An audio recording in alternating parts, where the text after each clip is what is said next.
अस्सलाम वालेकुम guys, I hope you all are well. So welcome back to my channel doctor Kainat Jatoi. So guys, आज का जो lecture है वो chapter number 2 the cell and its functions का लेक्चर नंबर 2 है। एक्चुअली इस चैप्टर का जो लेक्चर नंबर 1 था उसके अंदर सिर्फ जस्ट इंट्रोडक्शन था और जिस तरीके से मतलब हमें सेल जो चैप्टर है इसको पढ़ना है और इसके ऑब्जेक्टिव्स वगैरह क्या हैं वो सारी चीज़ें डिस्कशन की थी। और उसके अलावा हम लोगों ने सेल की मेन जो भी हमारे पास मेन थ्योरीज थी उनको थोड़ा सा देख लिया था कि हम लोग सेल के चैप्टर में क्या क्या चीज़ें जो है वो पढ़ेंगे और सेल के फंक्शंस क्या होते हैं, दैट्स ऑल पढ़ा था। अच्छा, इसके बाद हमने प्रीवियस लेक्चर में प्रोटोप्लाज्म के बारे में भी पढ़ा था कि जो हमारे पास सेल है उसका जो फ्लूइड होता है, मतलब सेल के अंदर जो भी डिफरेंट सब्सटेंसेस होते हैं जो कि सेल को बनाते हैं कलेक्टिवली, वो जो सब्सटेंसेस होते हैं उन्हें हम कलेक्टिवली क्या कहते हैं और वो कौन कौन से सब्सटेंसेस है और कौन कौन से ऐसे सब्सटेंसेस हैं जो मिलके हमारे सेल का स्ट्रक्चर जो है वो ऑर्गेनाइज करते हैं। सो हमने वो सारी चीज़ें प्रोटोप्लाज्म की पढ़ ली थी प्रीवियस लेक्चर में, लेकिन वो एक शॉर्ट रिव्यू था। हम लोगों ने आयंस के बारे में, वाटर के बारे में, लिपिड्स के बारे में, कार्बोहाइड्रेट्स के बारे में, प्रोटीन्स के बारे में जस्ट जनरल इन्फॉर्मेशन दी थी क्योंकि वो फर्स्ट लेक्चर था। ठीक है, अब हमें डिस्क्रिप्शंस की तरफ जाना है जैसे हम लोग करते हैं। प्रीवियस हम लोग चैप्टर में भी कर चुके हैं। हर टॉपिक का जो भी टॉपिक है उसको हमें अच्छे से मेमोराइज करने के लिए उसके लिए हम एक सिंपल काम करते हैं। वो सिंपल काम ये होता है कि हम उस चैप्टर के हर लेक्चर को जो है वो एक फुल उसका डिस्क्रिप्शन रिव्यू रखते हैं। सो आज जो हमारा टॉपिक है वो है प्रोटोप्लाज्म। ठीक है, जैसे हम लोगों ने कहा था the different substances that make up the cell are collectively called protoplasm. Protoplasm किसे कहते हैं? मतलब डिफरेंट जो सेल के सब्सटेंसेस होते हैं जो कि मिल के एक स्ट्रक्चर बनाते हैं उसे हम लोग प्रोटोप्लाज्म कहते हैं। ठीक है, अच्छा, इसके मेन जो 5 बेसिक सब्सटेंस हैं उनमें कौन कौन से सब्सटेंस होते हैं? Water, ions, proteins, lipids and carbohydrates. So इनका जो भी जनरल इंट्रोडक्शन है इन 5 सब्जेक्ट का वो प्रीवियस लेक्चर में हो चुका है। आज हम इसकी फुल डिस्क्रिप्शन के बारे में जो है वो डिस्कस करेंगे जो कि गार्टन के बेसिस पे है। सो अगर हम लोग वाटर की बात करते हैं तो वाटर की अगर हम लोग बात कर लें तो वाटर का तो सबको पता है कि हमारा 80 to 90% जो है वो वाटर पे कंसिस्ट होता है हमारे सेल का। सो यहाँ पे अकॉर्डिंग टू दी गार्टन हम उसकी डेफिनेशन और उसकी जो प्रॉपर वैल्यू है, जो अप्रोक्सीमेट वैल्यू जो गार्टन ने बताई है वो सारी चीज़ें डिस्कस करेंगे। वाटर की बात करें तो ये प्रिंसिपल मीडियम है सेल के लिए। ठीक है, क्योंकि सारे रिएक्शन जो है वो वाटर के अंदर होते हैं। सो इसलिए ये मेन हमारी बॉडी का एक मेन आप कह सकते हैं कि मीडियम है। ठीक है, प्रेजेंट इन मोस्ट सेल, हमारी बॉडी के बहुत सारे सेल्स में जो है वो वाटर की हाई अमाउंट होती है। ठीक है, except fat cells. Fat cells के अंदर वाटर नहीं होता। ठीक है, क्योंकि फैट्स वाटर जो है वो फैट सॉल्युबल नहीं है। उसके अलावा क्या है? कंसंट्रेशन ऑफ 70 to 85%, मतलब वो cells, most of the cells जिनके अंदर वाटर प्रेजेंट होता है उनमें 70 to 85% वाटर होता है। Many cellular components are dissolved in water. बहुत सारे सेलुलर कंपोनेंट्स होते हैं जो कि वाटर के अंदर डिजॉल्व होते हैं। इसी वजह से इसे हम लोग क्या कहते हैं? Principal medium of the cells कहते हैं, क्योंकि बहुत सारे सेलुलर कंपोनेंट्स जो होते हैं वो इसके अंदर डिजॉल्व होते हैं। Other suspended in water as solid particle, और कुछ ऐसे होते हैं जो कि इसके अंदर सस्पेंड हो जाते हैं और as a solid particles water के अंदर प्रेजेंट होते हैं। Chemical reaction are take place among dissolved chemicals or at the surface of the suspended particles or membranes. अच्छा, बहुत सारे जो केमिकल रिएक्शंस हैं जो कि वाटर के थ्रू हो रहे होते हैं वो क्या होते हैं कि उनके अंदर जो भी वाटर में डिजॉल्व सब्सटेंसेस हैं, केमिकल कंपोनेंट्स हैं, उनकी बेसिस पे हो रहे होते हैं, उनके साथ हो रहे होते हैं रिएक्शंस, या फिर जो हमारे पास सस्पेंडेड पार्टिकल्स हैं उनकी मेम्ब्रेन्स पे ये रिएक्शंस होते हैं। तो एज अ मीडियम हमारे लिए, इसी वजह से हम वाटर को जो है एक मेन मीडियम कहते हैं। ठीक है गाइज, इस पे कोई नोट वगैरह लिखने के लिए नहीं आएगा, ये एक जनरल इन्फॉर्मेशन है जो आप लोगों को पता होनी चाहिए। सो ये सारी डिस्क्रिप्शन है। ऐसा नहीं होगा कि आपको वाटर के ऊपर नोट लिखने के लिए देंगे, नहीं, बल्कि आपको पता होना चाहिए। यहाँ पे मेन पॉइंट यही है कि आपको इसके सेल वाटर का पता चल गया कि वाटर हमारी बॉडी में कितना ज़रूरी है। ठीक है, क्योंकि केमिकल रिएक्शंस का मेन मीडियम है, ये एज अ मीडियम काम करता है और केमिकल रिएक्शन हमारी बॉडी में करवाता है, तो वाटर इसलिए बहुत ज़्यादा इंपॉर्टेंट है। उसके अलावा आप इसकी देख लेंगे जिन सेल्स के अंदर वाटर पाया जाता है उसमें उसकी क्वांटिटी कितनी होती है। यहाँ पे देखिए कितनी क्वांटिटी है, तो इट्स मीन ये बहुत ही इंपॉर्टेंट एक कंपोनेंट है हमारे सेल का जिसे हम लोगों को रीड करना होता है, जिसके बारे में हमारी इंफॉर्मेशन होना बहुत ज़रूरी है। देन हम आगे चलते हैं हम लोग आयंस के बारे में। अच्छा, सेकंड जो है वो आयंस है सेल की। अगर हम लोग बात करें तो उसके अंदर इंपॉर्टेंट आयंस की पहले बात करते हैं। पोटेशियम, मैग्नीशियम, बाइकार्बोनेट, ये सेल के इंपॉर्टेंट आयंस होते हैं। और कुछ स्मॉलर क्वांटिटी में आयंस पाए जाते हैं, like sodium chloride and calcium. So ये कुछ आयंस हैं जो कि हमारी बॉडी के लिए बहुत इंपॉर्टेंट है। इनऑर्गेनिकल जो भी केमिकल रिएक्शंस होते हैं वो इन्हीं आयंस के बेसिस पे होते हैं। सो पहले हमने वाटर पढ़ा, फिर वाटर के बाद हम लोगों ने आयंस के बारे में पढ़ा कि बेसिक बेस आप लोगों को याद हो कि बेसिक आयन कौन सा है, पोटेशियम, मैग्नीशियम, बाइकार्बोनेट और स्मॉलर क्वांटिटी में sodium chloride and calcium ion जो होते हैं हमारी बॉडी में हमारे सेल के अंदर प्रेजेंट होते हैं। Then importance of ions in cell. अच्छा, इन आयंस की हमारी बॉडी में इंपॉर्टेंस क्या है? तो ये आयन जो होते हैं provide inorganic chemicals for cellular reactions, मतलब हमारी बॉडी के अंदर जो भी सेलुलर रिएक्शंस हो रहे होते हैं उनके अंदर ये आयंस इनऑर्गेनिक केमिकल्स प्रोवाइड करते हैं। सो इस वजह से ये बहुत ही ज़्यादा इंपॉर्टेंट होते हैं आयन, क्योंकि हमारे इनऑर्गेनिकल केमिकल रिएक्शंस जो होते हैं, जो भी हमें केमिकल्स चाहिए सेलुलर रिएक्शंस के लिए, वो सब हमें इन आयन से मिलते हैं। Then necessary for operation of some of the cellular control mechanism. अच्छा, कुछ कंट्रोल मैकेनिज्म के लिए भी ये आयंस बहुत ज़रूरी होते हैं। क्यों? क्योंकि लाइक हम लोग अगर कॉन्ट्रैक्शन ऑफ मसल्स की बात करते हैं तो उसके अंदर भी सोडियम, पोटेशियम, इन आयंस की बात हो रही होती है। हम अगर contraction of the heart muscles की बात करते हो उस वक्त नर्व इम्पल्सेस की जनरेशन के लिए हमें इन्हीं आयंस की ज़रूरत होती है, जो कि एक्शन पोटेंशियल को हमारी बॉडी में जनरेट करवाती हैं। सो इन आयन की ज़रूरत इसलिए बहुत ज़्यादा होती है। तो एज हमारे पास बहुत सारे हमारी बॉडी के ऐसे रिएक्शंस होते हैं जो इन आयंस पे डिपेंड करते हैं, इसलिए बहुत ज़रूरी है। For instance, ions acting at the cell membrane are required for transmission of electrochemical impulses in nerves and muscles fibres. वही बात कि हमारे जो मसल्स फाइबर्स और नर्व्स हैं इनकी जो ट्रांसमिशन करवाते हैं वो इन्हीं आयंस की ज़रूरी होती है, क्योंकि हमारी बॉडी में ऐसे बहुत सारे केमिकल रिएक्शंस हो रहे होते हैं जहाँ पे एक्शन पोटेंशियल जनरेट होता है। उस एक्शन पोटेंशियल को जनरेट करने के लिए हमें आयंस की ज़रूरत होती है, जो फर्दर अच्छा ये सारी डिस्क्रिप्शन आगे आती जाएंगी कि पानी इतना ज़रूरी क्यों है। तो वाटर फ्लूइड्स का पूरा बॉडी फ्लूइड्स का स्ट्रक्चर आपको बता देगा कि हमारी बॉडी के जो वाटर है और जो फ्लूइड्स है वो कितने इंपॉर्टेंट हैं। आयंस की बात हो गई तो आगे चल के जितने भी मसल्स इम्पल्सेस वगैरह से रिलेटेड, एक्शन पोटेंशियल से रिलेटेड कॉन्सेप्ट होंगे, हार्ट में जो कॉन्सेप्ट होंगे, वो सारी चीज़ें बताएंगे कि हमारे लिए आयंस कितने ज़रूरी हैं। तो इसलिए स्टार्टिंग के चैप्टर्स में इन तमाम चीज़ों को डिस्क्राइब किया है गाइटर ने, ताकि आपके कॉन्सेप्ट बन सकें। सो इस वक्त इन स्टार्टिंग के टॉपिक्स को, हर एक टॉपिक्स को डिस्क्राइब करके आपको बताने का मकसद ही यही है कि आगे जितने भी टॉपिक्स आएंगे, आगे जितने भी कॉम्प्लिकेटेड जो भी लेक्चर्स होंगे वो आप लोगों को इजीली समझ आ जाएंगे, क्योंकि आपकी बेस अच्छे से बनी हुई होगी। ठीक है, देन चलते हैं हम लोग प्रोटीन्स के बारे में। तो after water most abundant substance is protein, normally constitute 10 to 20% of the cell mass. ठीक है, देखें आफ्टर वाटर के बाद मेन जो सब्सटेंस होता है हमारी बॉडी में, ठीक है, वो कौन सा है हमारे सेल के अंदर, कौन सा प्रोटीन है, क्योंकि ये 10 to 20% of the cell mass बनाता है। दो डिफरेंट टाइप के हमारे पास प्रोटीन होते हैं, स्ट्रक्चरल प्रोटीन्स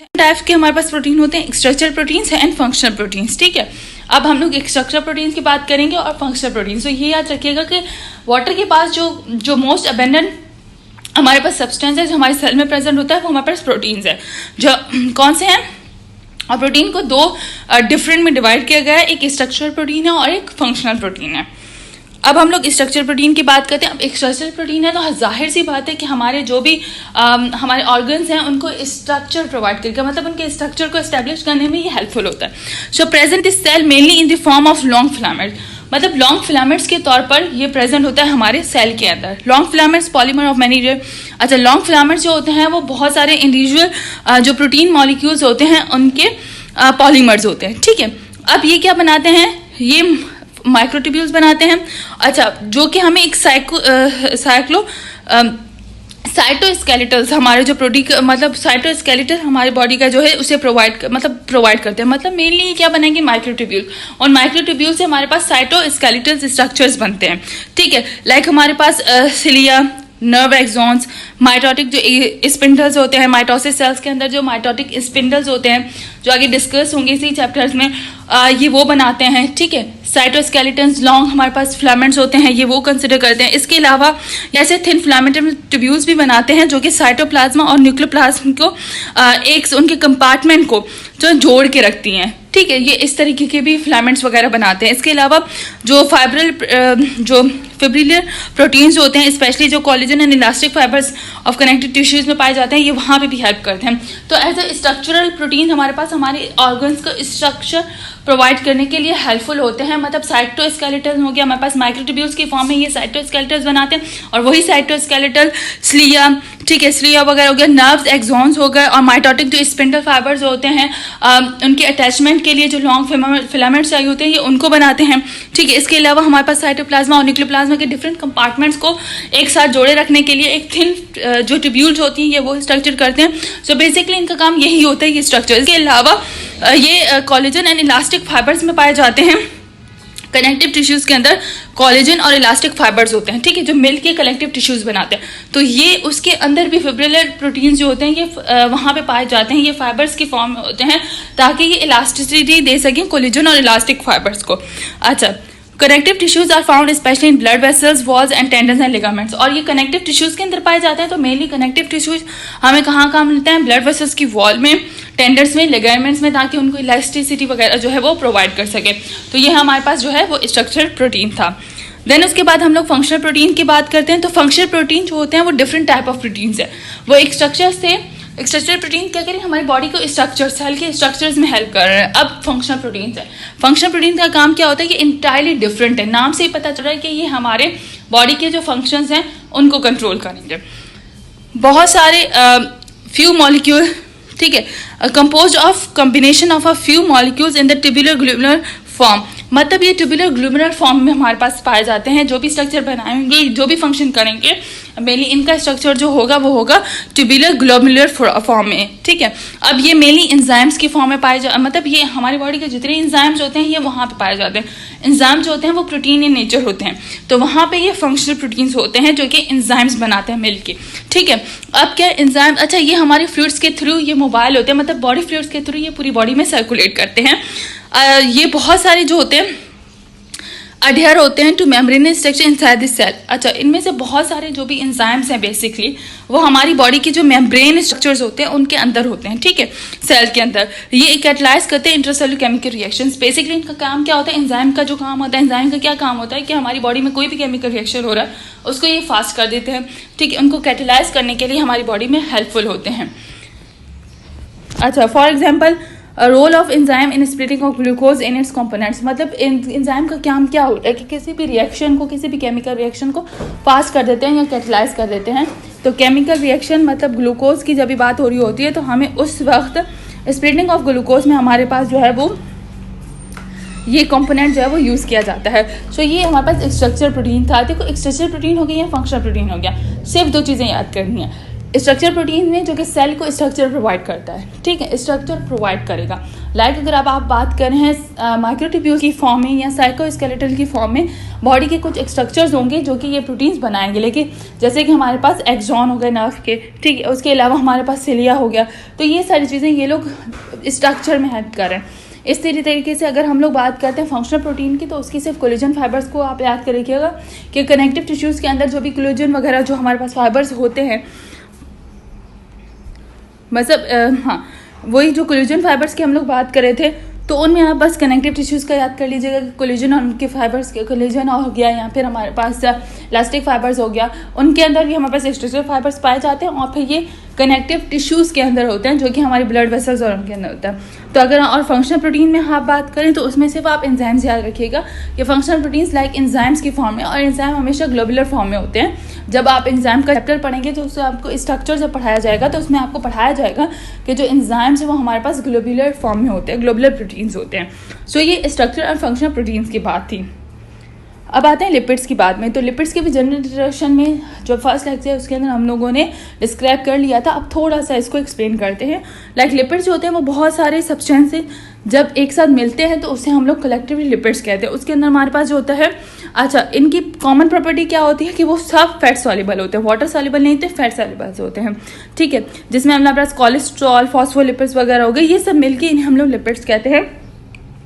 ये सिर्फ और सिर्फ 2% of the total cell mass का सिर्फ 2% बनाते हैं। इनसॉल्युबल वाटर होते हैं, और क्योंकि इनसॉल्युबल इन वाटर होते हैं तो इस वजह से ये हमारे पास सेल मेम्ब्रेन, हमारे जो भी न्यूक्लियर मेम्ब्रेन हो गई, प्लाज्मा मेम्ब्रेन हो गई, तो ये लिपिड्स बेसिकली उन मेम्ब्रेन्स में पाए जाते हैं क्योंकि ये इनसॉल्युबल इन वाटर होते हैं। तो फिर ये हमारे पास वहाँ पे एज अ बैरियर काम करते हैं। All forms intercellular membranes barriers as separate different cell components, वही कि डिफरेंट सेल कंपोनेंट्स के अंदर जो है वो हमारे पास जो भी बैरियर के तौर पर सेल मेम्ब्रेन्स काम करती हैं ये उनमें पाए जाते हैं, ताकि डिफरेंट कंपोनेंट्स को ये एक दूसरे से सेपरेट कर सके। तो ये सिर्फ लिपिड्स का अभी फिलहाल यहाँ पे इतना सा है। इसके अलावा जब हम लोग सेल मेम्ब्रेन का जो स्ट्रक्चर पढ़ेंगे उसके अंदर हम लोग लिपिड्स को बहुत ही ज़्यादा डिटेल में पढ़ेंगे, ठीक है, इसको वहाँ पे बहुत ज़्यादा डिटेल में पढ़ेंगे। अच्छा, न्यूट्रल फैट भी होते हैं हमारी कुछ सेल्स के अंदर, जैसे ट्राइग्लिसराइड जो होते हैं हमारे पास फैट्स, उनको हम लोग न्यूट्रल फैट्स कहते हैं। ये अच्छा, एक फैट सेल के अंदर 95% जो होता है मोस्टली वो ट्राइग्लिसराइड्स होते हैं। फैट सेल्स आर कंसिडर इससे अच्छा, फैट सेल्स को हम लोग as a energy store house of energy भी कहते हैं, क्योंकि जब भी बॉडी को स्टार्विंग के प्रोसेस में सबसे पहले जैसे प्रोटीन हमारे कार्बोहाइड्रेट्स की जो स्टोर एनर्जी होती है पहले वो यूज़ की जाती है हमारे सेल से, सेल वो यूज़ करते हैं जब स्टार्विंग का प्रोसेस होता है, ठीक है। उसके बाद क्या होता है कि वो उसके बाद प्रोटीन से जो वो मिल रही होती है एनर्जी वो यूज़ करते हैं। ये अच्छा, एक फैट सेल के अंदर 95% जो होता है मोस्टली वो ट्राइग्लिसराइड्स होते हैं। फैट सेल्स आर कंसिडर इससे अच्छा, फैट सेल्स को हम लोग as a energy store house of energy भी कहते हैं, क्योंकि जब भी बॉडी को स्टार्विंग के प्रोसेस में सबसे पहले जैसे प्रोटीन हमारे कार्बोहाइड्रेट्स की जो स्टोर एनर्जी होती है पहले वो यूज़ की जाती है हमारे सेल से, सेल वो यूज़ करते हैं जब स्टार्विंग का प्रोसेस होता है, ठीक है। उसके बाद क्या होता है कि वो उसके बाद प्रोटीन से जो वो मिल रही होती है एनर्जी वो यूज़ करते हैं, देन उसके बाद लास्ट में वो फैट्स यूज़ करते हैं। तो फैट्स को डिकम्पोज करके डिसॉल्व करके वहाँ से जो एनर्जी मिलती है वो हमारा सेल यूज़ करता है। तो इसलिए फैट्स बहुत इंपॉर्टेंट होते हैं, इनका स्ट्रक्चर भी आगे जाके आप पढ़ेंगे तो बहुत ही इंटरेस्टिंग है। और लिपिड्स को जो है वो सेल मेम्ब्रेन का जो लेक्चर होगा इसके बाद उसके अंदर भी अच्छे से डिस्क्राइब किया जाएगा। तो जो लेक्चर नंबर 3 होगा जिसमें हम लोग स्ट्रक्चर पढ़ेंगे डिफरेंट ऑर्गेनेल्स के हमारी बॉडी में, तो उसके अंदर भी लिपिड्स को बहुत अच्छे से डिस्क्राइब किया जाएगा। देन हम बात करते हैं कार्बोहाइड्रेट्स की। कार्बोहाइड्रेट्स की तो बायोकेमिस्ट्री में भी इसे बहुत अच्छे से एक्सप्लेन किया गया और यहाँ पे भी एक्सप्लेन किया जाएगा आगे चल के। कार्बोहाइड्रेट्स की बात करें तो इनका स्ट्रक्चरल फंक्शन इन सेल में इनका थोड़ा सा स्ट्रक्चरल फंक्शन होता है। इसके अलावा ये हमारे पास एनर्जी बहुत ज़्यादा प्रोवाइड करते हैं, ठीक है। चीपेस्ट सोर्स होता है तो हमारे पास मेनली जो है वो कार्बोहाइड्रेट्स यूज़ होते हैं, except as a part of glycoprotein molecules. मतलब ये सिर्फ मतलब ग्लाइकोप्रोटीन जो मॉलिक्यूल्स होते हैं उसमें ये स्ट्रक्चर फंक्शन के तौर पर काम करता है। But they play a major role in nutrition of the cell. जैसे मैंने कहा न्यूट्रिशन ऑफ द सेल में हमारे पास बहुत ज़्यादा हेल्प करता है, क्योंकि हमारे यहाँ पे चीपेस्ट सोर्स है हमारी न्यूट्रिशन की carbohydrate. Most human cells do not maintain large store of cells, its amount is usually 1% of the अच्छा, इसकी अमाउंट होती है वो यूजली 1% ऑफ द सेल्स होती है।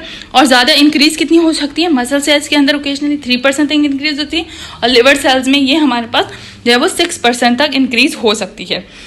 देन हम बात करेंगे carbohydrates also present in ECF in the glucose form. Glucose की फॉर्म में ये ECF में भी प्रेजेंट होता है और ग्लाइकोजन की फॉर्म में हमारे कुछ सेल्स होते हैं वो इसे वो स्टोर भी करते हैं। फिर जब हमें एनर्जी की ज़रूरत होती है तो वो ग्लाइकोजन डिसोसिएट हो जाता है इनके कंपोनेंट्स में, अपने कंपोनेंट्स में, और फिर हमें जो है वो एनर्जी प्रोवाइड करता है हमारी बॉडी को। Glycogen insoluble polymer of glucose, वही इनसॉल्युबल पॉलीमर है ग्लूकोज का। फिर जब हमें ग्लूकोज की ज़रूरत होती है, हमें एनर्जी की ज़रूरत होती है, तो ये हमारे पास उन डिफरेंट कंपोनेंट्स में डिसॉल्व हो जाता है और फिर हमें ग्लूकोज जो है वो प्रोवाइड करता है। Glycogen depolymerise when energy is needed, वही बात है कि उसे उस वक्त डिप्रोराइज होता है जब हमें एनर्जी की ज़रूरत होती है। सो कार्बोहाइड्रेट को बेसिकली इसकी टाइप्स को, ऑर्गेनाइजेशंस को, सारी चीज़ों को भी डिस्कस किया जाएगा कि क्या इसकी टाइप्स क्या होती हैं। तो ये सारी चीज़ें भी डिस्कस होंगी फर्दर लेक्चर्स के अंदर। फिलहाल इंट्रोडक्शन था, आप इंट्रोडक्शन में बस ये जनरल इन्फॉर्मेशन है जो आपको थोड़ी सी ओवरव्यू होना चाहिए इन जनरल इन्फॉर्मेशन का। कार्बोहाइड्रेट्स आप लोग पढ़ के भी आ चुके होंगे इंटरमीडिएट में, शायद ये लेक्चर आपको इतना मुश्किल नहीं लगेगा। सो आज प्रोटोप्लाज्मा का पूरी प्रोटोप्लाज्मा को हम लोगों ने एक्सप्लेन किया कि हम इसमें क्या क्या चीज़ें पढ़ते हैं और क्या क्या गाइडर ने एक्सप्लेन किए। अब अगला जो होगा उसमें अगले लेक्चर में हम लोग सेल के ऑर्गेनेल्स के बारे में पढ़ेंगे, उनके स्ट्रक्चर्स के बारे में पढ़ेंगे, सेल मेम्ब्रेन के बारे में पढ़ेंगे और डिफरेंट हर ऑर्गेनेल को, सेल को एक्सप्लेन किया जाएगा। सो आगे के लेक्चर्स भी इसके बहुत ही ज़्यादा इन्फॉर्मेटिव है। आपकी कोई भी क्वेरीज हो आप कमेंट्स के थ्रू मुझसे पूछ सकते हैं, मैं आप लोगों को रिप्लाई ज़रूर करूँगी। देर से ही जिस वक्त भी मैं फ्री हुई आप लोगों को रिप्लाई करती जाऊंगी। आई होप आप लोगों को ये सारे लेक्चर पसंद आते होंगे, तो इसलिए मेरे चैनल को सब्सक्राइब करें और लाइक करें और शेयर करें अपने फ्रेंड्स के साथ, ताकि वो लोग भी इन वीडियो से जो है वो फ़ायदा हासिल कर सकें और अपनी फ्यूचर बहुत अच्छी बना सकें। सो थैंक यू गाइज, अल्लाह हाफिज़।